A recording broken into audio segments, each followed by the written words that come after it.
Yo me pregunto, ¿condena realmente las libertades modernas? ¿O condena las libertades modernas entendidas desde una perspectiva completamente incompatible con la fe de la Iglesia? Me parece que esta es la lectura que hay que hacer. Desde un punto de vista de las ciencias de la comunicación, me parece que el sílabo fue un error tremendo, porque la gente se convence cuando le presentan la verdad, no cuando simplemente le dicen lo que está mal, lo que está equivocado. Por otro lado, era un documento dificilísimo de leer, porque cada una de las proposiciones, entre paréntesis, hacía referencia a otros documentos. Y decía, esta proposición hay que leerla a la luz de estos documentos. Ahora, ¿quién de nosotros iría a ver qué es lo que dice ese documento? En general, uno dice, bueno, muy bien, acá condena esto, condenado, chau. Y algunos felices y otros muy enojados. De tal manera que se profundizó la falta de diálogo entre el mundo moderno y la Iglesia. Ese fue el gran drama del siglo XIX. Por un grandísimo malentendido. Ahora, no es, me parece, justo criticar a Pío IX, porque las circunstancias en las que se encontraba era de asedio, de ataques continuos en todo el mundo occidental. Gran parte del sílabus es ocasionado por las leyes de la Reforma que hace Benito Juárez en México, que se quedan a mitad de camino con lo que vendrá después, a principios del siglo XX, con la Revolución Mexicana. Pero tenía después una Francia profundamente anticlerical, pasando por distintos sistemas de gobierno, para terminar en la Tercera República Francesa. En Alemania, una Alemania a la mitad protestante, anticatólica, con prejuicios anticatólicos propios desde el siglo, hablamos, desde el siglo XIV, XV, hay un complejo antirromano en Alemania, no compartido por todos, pero es la tendencia.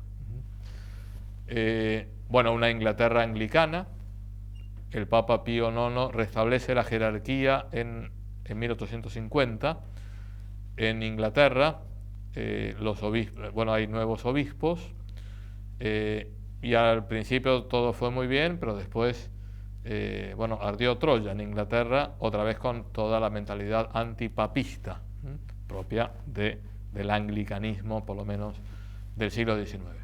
Entonces es muy fácil hoy juzgar y decir acá sentado cómodamente, bueno, Pío IX podría haber sido un poquito más amplio de mente, y podría haber dicho las cosas de otra manera. Bueno, era quizá las circunstancias lo que lo obligaron a tomar esas decisiones que fueron necesarias, pero que muchas veces fueron mal interpretadas. Por otro lado, Pío IX no tenía el más mínimo respeto humano, y eso es una cosa muy buena. Entonces convoca un concilio, el Concilio Vaticano I, 1870. Es el penúltimo concilio. Y entonces ahí es un concilio que termina mal, no por el concilio mismo, sino porque entran las tropas del Reino de Italia en Roma para terminar la unificación italiana. 1870 es la unificación italiana y la unificación de Alemania, con lo cual los cardenales se van corriendo de Roma. De hecho, nunca se clausuró el Concilio Vaticano I, lo clausuran 70 años después, o más, casi 90 años después, en el Concilio Vaticano II. Entonces, hay dos elementos del Concilio Vaticano I que me gustaría destacar. Uno es la afirmación del concilio, aprobada por el Papa, evidentemente, que es posible demostrar la existencia de Dios por la razón.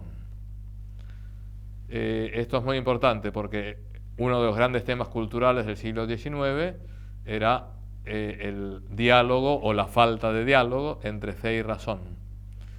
Entonces los racionalistas querían la muerte de la fe, los que creían cayeron en un fideísmo que despreciaban a la razón, tampoco es bueno eso.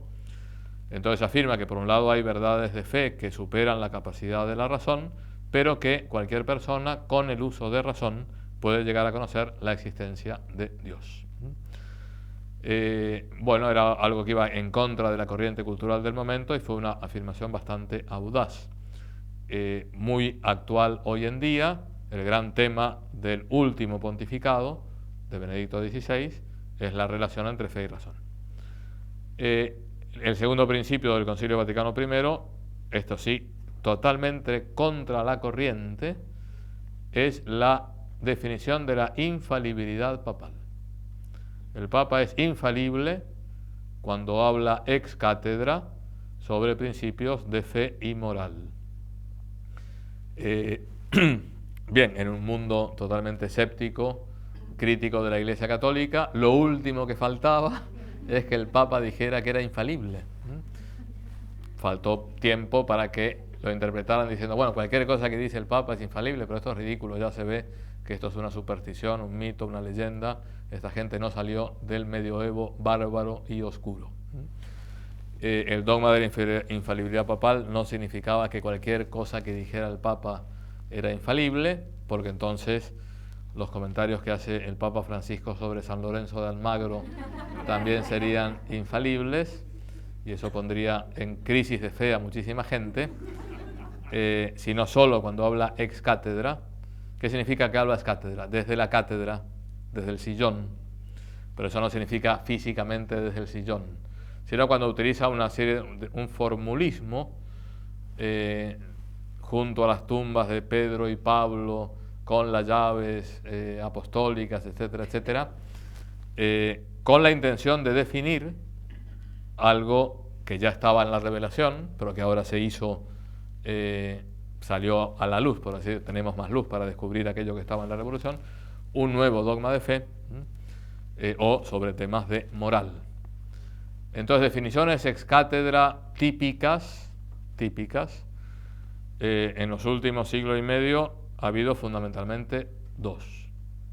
El dogma de la Inmaculada Concepción, que es el mismo Pío IX, que es un gran papa mariano, 1854. Esto proclama el nuevo dogma, no es que se lo haya inventado, estaba en la tradición, está en la Sagrada Escritura. Ahora tenemos más luces para verlo, y el Papa, asistido por el Espíritu Santo, lo definió como verdad de fe, obligatoria para ser creída por todos los católicos. Y en 1950, Pío XII, el dogma de la Asunción de María. Después ha habido otras definiciones que se acercan a una definición ex cátedra, por lo menos yo lo veo así. Esto no es dogmático lo que voy a decir, pero hay un documento de Juan Pablo II se llama Ordinatio Sacerdotalis, donde dice que es voluntad del fundador de la Iglesia, Jesucristo, reservar el orden sacerdotal a los varones, por una serie de motivos teológicos, y si esto es una doctrina que no se puede modificar y es definitiva. Creo que es interesante volver a leer ese documento, porque siempre hay alguna monja americana que dice, no, aceptamos aquí al Papa, pero dentro de un tiempo vamos a volver a pensarlo, etcétera. Pero no leíste que esto no se puede modificar, no se puede cambiar. A veces nos falta un poco de fe. Y bueno, esto es definitivo, esto no se puede cambiar, no fue un capricho de Juan Pablo II. Entonces, definición dogmática de la infalibilidad papal. Concilio Vaticano I, entran los italianos, por así decirlo, a Roma. El Papa establece una defensa totalmente simbólica, tenía a los guardias suizos, también los franceses estaban defendiendo al Papa, algún francés murió en defensa del Papa, está enterrado en la iglesia de San Luis de los Franceses, en pleno centro histórico de Roma, y entonces el Papa se declara prisionero del Vaticano. Es decir, Roma pasa a pertenecer al Reino de Italia, al nuevo Reino de Italia, con la monarquía de los Saboya, que fueron los últimos reyes de Italia. Quieren establecer un acuerdo con la Santa Sede, acuerdo que no era del todo tirado de los pelos, digamos. Esto también es un tema polémico. Pero bueno, el Papa no aceptó. Era la ley de garantías que le daban al Papa y que querían darle también una compensación económica, etcétera. pero bueno, el Papa consideró que fue un abuso la invasión de los estados pontificios, que entre paréntesis eran los peor administrados de Europa. Bien, y entonces se establece una época del pontificado muy característica que va desde 1870 hasta 1929, donde los papas, que son Pío IX, León XIII, San Pío X, Benedicto XV y los primeros años de Pío XI, no salen del Vaticano, son elegidos en el cónclave y ahí se quedan en el Vaticano y no salen nunca. El hecho de que Pío XI saliera a dar la bendición a la plaza de San Pedro fue una revolución, la daba desde el interior de la Basílica de San Pedro. Bien, evidentemente se portó muy mal el Reino de Italia con la Santa Sede, fue un acto de violencia. De todas maneras, siempre trataron de tender puentes para llegar a un arreglo, y ese arreglo vino el 11 de febrero de 1929, cuando se firman los pactos lateranenses, o los pactos de Letrán, entre el secretario de Estado de Pío XI y Benito Mussolini, que fue llamado por Pío XI el hombre de la providencia. ¿Por qué? ¿Porque Pío XI era fascista? No. Porque bueno, fue el hombre que se dio cuenta, Mussolini era una persona también inteligente, bueno, del sentimiento generalizado del pueblo italiano católico de querer llegar a un acuerdo, sería algo que iría en beneficio político suyo, y por lo tanto se estableció un acuerdo que a mí me parece providencial, porque se garantiza la independencia del romano pontífice con un Estado independiente, autónomo, pero casi simbólico, donde no tiene que preocuparse de casi nada, y a su vez, bueno, entonces tiene la autonomía suficiente para poder ejercer su magisterio espiritual.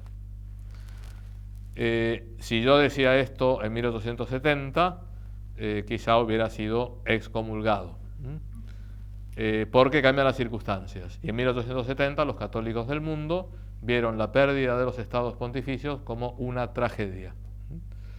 Hoy, en el año 2013, yo creo que podemos cantar un Te Deum con la pérdida de los estados pontificios. Es decir, estamos en el siglo y medio de oro del pontificado de la Iglesia Católica. Desde Pío IX hasta ahora nunca hemos tenido papas de tan alto nivel espiritual, moral, intelectual, dejando de lado los dos primeros siglos de historia donde todos son santos.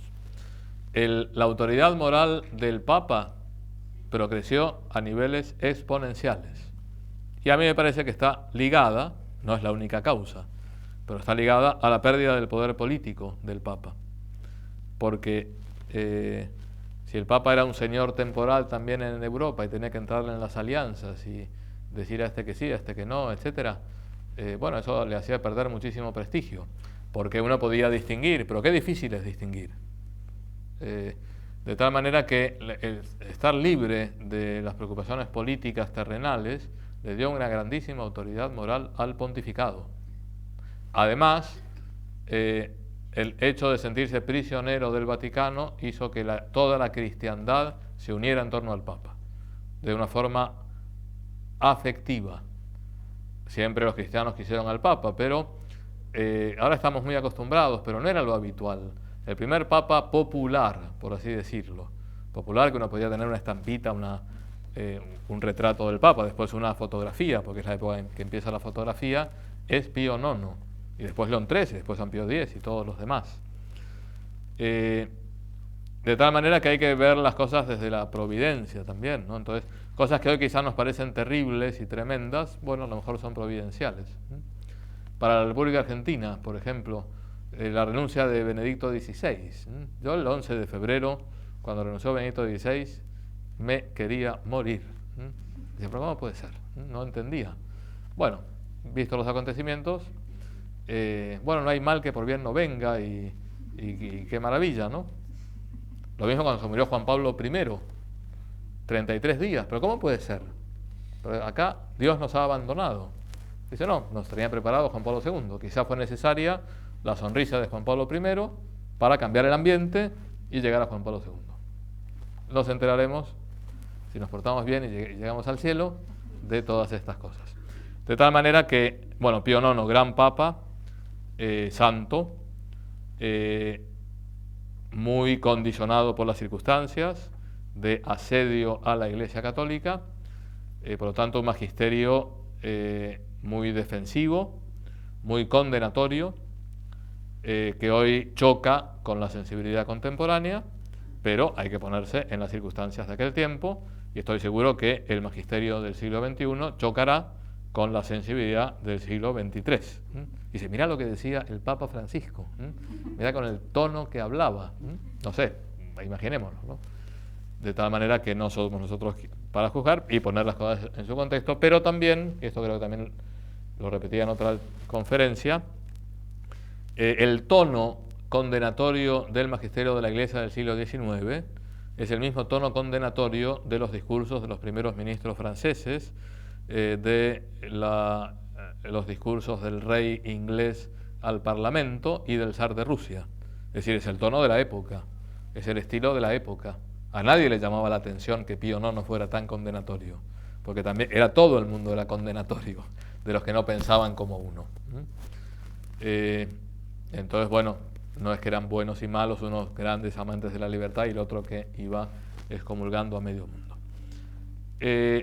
Para acabar, nos quedan 10 minutos, no vamos a llegar a la Segunda Guerra Mundial, pero sí vamos a acabar el siglo XIX.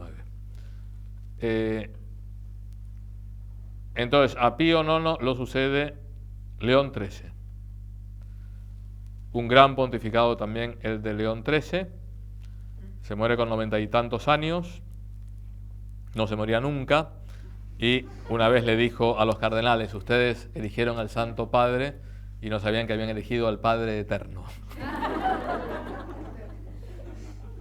Había tenido experiencia diplomática en Bélgica, donde, claro, cada caso de cada país europeo tiene su propia historia.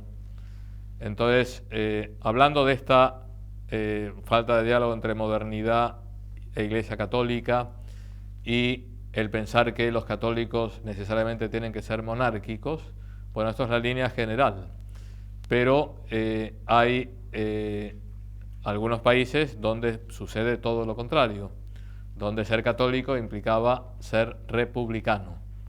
Un caso clarísimo es Irlanda. Irlanda formaba parte del Imperio Británico. Imperio Británico anglicano, estaban totalmente sometidos los pobres irlandeses. Entonces, monarquía significaba no la monarquía católica, era la monarquía anglicana que conculcaba los derechos, con lo cual irlandés era igual a católico republicano. Otro caso es Polonia.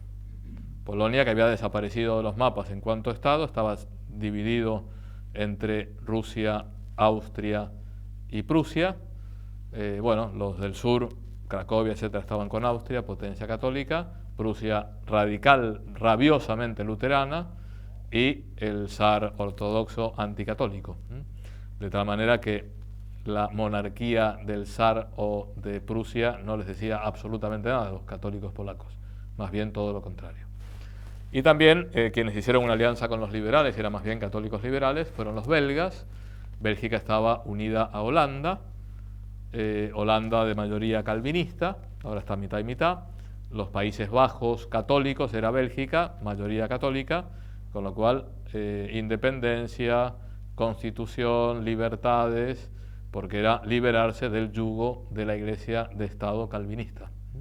Por eso el panorama no es tan monocromático. Había muchos católicos liberales en el buen sentido y muchos católicos más tradicionales monárquicos. Entonces León XIII había vivido en Bélgica, había visto cómo se podía dialogar con la modernidad de una forma positiva. Entonces, siguiendo en plena continuidad con Pío IX, a quien apreciaba muchísimo y con quien había trabajado muy cerca, cambia el estilo, cambia el tono, no cambia la sustancia, y sigue condenando a la modernidad entendida como el naturalismo, el no tener necesidad de Dios, la autonomía absoluta del hombre. Eso lo sigue manteniendo. pero sabe distinguir, porque también la época se iba serenando, entre instituciones que surgen a partir de la Revolución Francesa, que son perfectamente salvables y que son, desde un punto de vista antropológico, muy dignas, y que si las desligamos del fundamento ideológico equivocado, no tienen ninguna incompatibilidad con la fe. Entonces hay una célebre encíclica que se llama Libertas Diuturnum, de León XIII, donde en un solo párrafo dice: Jesucristo ha enseñado la libertad a los hombres porque nos ha hecho a todos hermanos y por lo tanto somos iguales. Una cosa así. Acabo de destrozar la frase de León XIII, pero en la misma frase dice: Jesucristo es libertad, igualdad y fraternidad. Ya no tiene miedo a hablar de esos valores. Y dice que no hay ningún problema en hablar de la separación de poderes, que es el gran dogma político del liberalismo político. Juan Pablo II, en el 80º Annus, recordará esa posición de León XIII. Y es el gran, el que abre las puertas para que la democracia no suene mal en la Iglesia Católica. Y le dice a los católicos franceses, lo comentábamos hace poco, católicos franceses, defiendan a la Iglesia, defiendan a la fe, pero sean súbditos fieles de la Tercera República Francesa, porque no tiene nada que ver la fe católica con la monarquía. Si después viene la monarquía y la gente es monárquica, bendito sea Dios.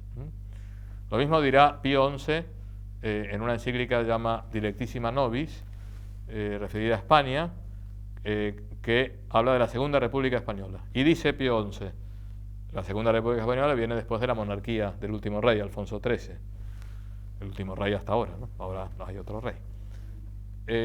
Entonces le dice: yo no hablo del cambio de régimen, dice Pío XI, me da exactamente igual que sea la monarquía o la república. Pero esta es una república que persigue a la Iglesia, no defiende los derechos de la persona, etc. Entonces no la condena por ser república, la condena por no respetar la dignidad de la persona humana. Pero si hubiera sido una monarquía, la hubiera condenado igual.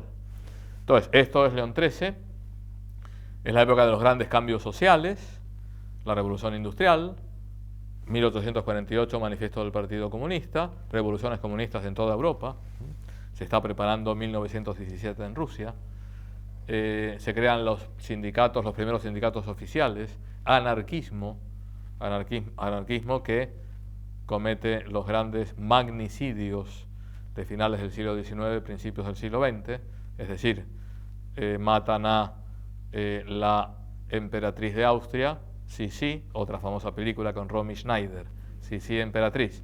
Bueno, un anárquico la mata en Ginebra, me parece. Primer ministro español, Cánovas del Castillo, atentado terrorista, anárquico, desaparece. Presidente de Francia, Sadi Carnot. Presidente de los Estados Unidos, McKinley. Rey de Italia, Humberto I. Humberto I es el único rey que tiene una calle en Buenos Aires, porque era una ciudad muy republicana. Pero bueno. Entonces, bueno, son los principales, el zar de Rusia.